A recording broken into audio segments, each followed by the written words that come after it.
welcome Sweet Pieces Inspirations. My name is Sydney and today we are going to be working on the Tunisian Crochet running stitch, which looks very similar to the simple stitch, but there's a few differences.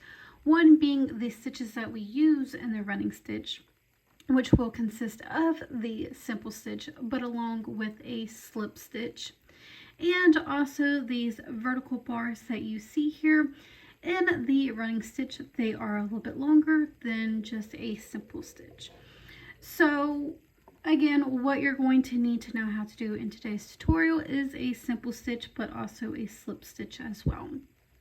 So you will need to go ahead and chain up a multiple of 2 plus 3. Now the 3 extra added stitches is for 2 of them are for our edge stitches, but one of them is to offset our stitches when we go to work them, because this is going to be a 2-row repeat. And then you will also need to set up your foundation rows. So after you have gotten your stitches chained, you will go ahead and pull a loop through them chains and then do your return pass, which is going to be a very basic return pass, which is a chain 1 and then pull through 2 until you have 1 stitch left on your hook. So once you have gotten all of that completed, we're going to go ahead and start working on the first row repeat. So of course, this first stitch here is always going to count as our very first stitch. So we will not be working in these side stitches here. We're going to go to this next stitch. And for row number 1, or the first row repeating row, we're going to go ahead and place a simple stitch. So we're going to go ahead and insert our hook from left to right into that front vertical bar, and then just draw up a loop. And then we're going to do that again for row number 1. So we're going to make, first starting off, 2 simple stitches.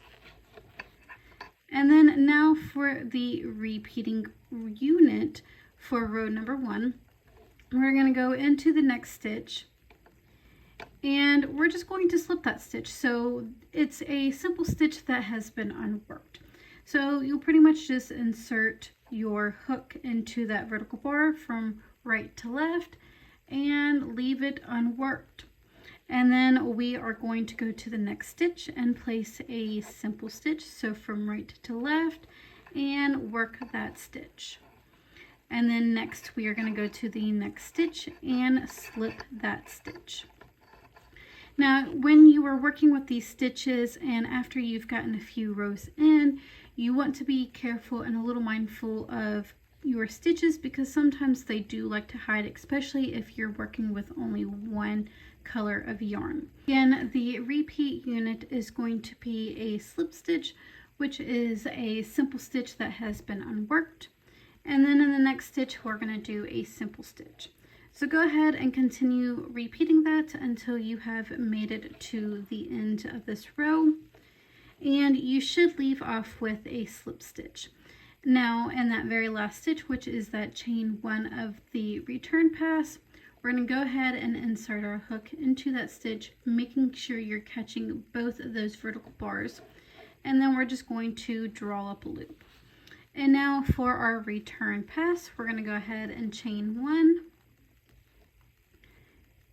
And then we're going to pull through 2 until we have made it to where there is only 1 loop left on your hook. So go ahead and continue repeating that until you have 1 loop left on your hook.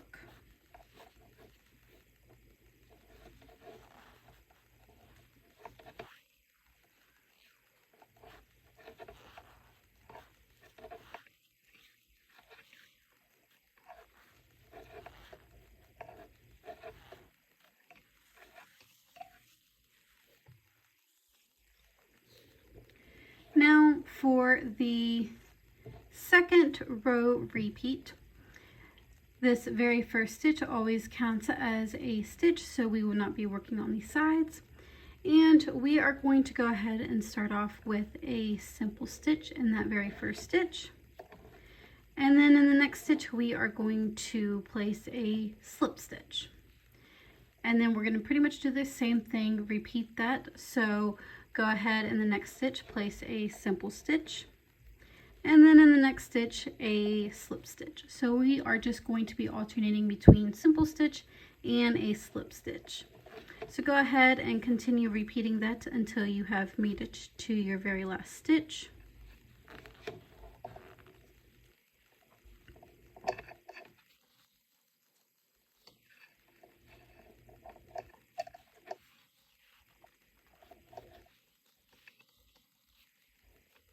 And then in that very last stitch, which is the chain 1 space of our return pass, we're going to go ahead and insert our hook and draw up a loop and then chain 1.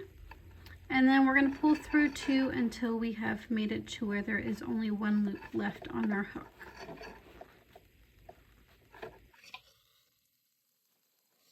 And that is the end of this tutorial and the 2-row repeating units for the running stitch. If you do have any questions, comments, or concerns, feel free to email me and I would be gladly to help you. But I hope you all have a wonderful day and I will see you next time.